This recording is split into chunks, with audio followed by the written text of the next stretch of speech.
এখন হচ্ছে সন্ধে, তো আমার কিছু খেতে মন চাচ্ছে, আমি এখন কিছু একটা খাবো। তো দেখি বরকে ফোন করব, ও কি বলে, তো কল করি।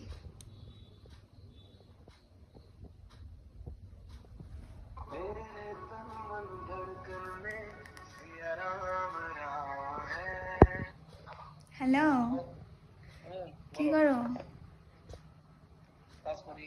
হ্যাঁ, ও, কাজ করতেছো? কোথায়? দোকানে? চা খাইতে গেছো? আসলা?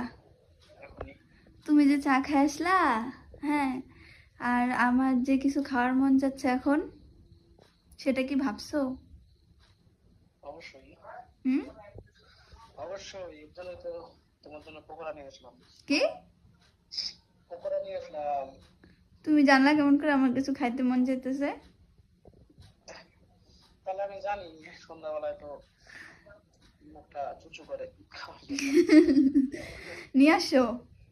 হুম, তাহলে বাবা কি এখনই চলে আসবে? যাবে একটু পরে, নিয়ে যাবে, পাঠাই দেবো। বাবাকে দিয়ে পাঠাবা? তোমার আসতে লেট হবে? লেট হবে। ও, ঠিক আছে তাহলে, হুম, রাখি। আচ্ছা। আমার জন্য আগের থেকেই পকোড়া কিনে নিয়ে আসছে, আমি ভাবলাম ফোন করে বলবো, তো আমাকে উল্টা সারপ্রাইজ দিয়ে দিল। তা এখন বাবাকে দিয়ে পাঠাবে, বাবা আগে আগে চলে আসবে, তারপর ও দোকান বন্ধ করে আসবে। বাবা আসুক, টাটা।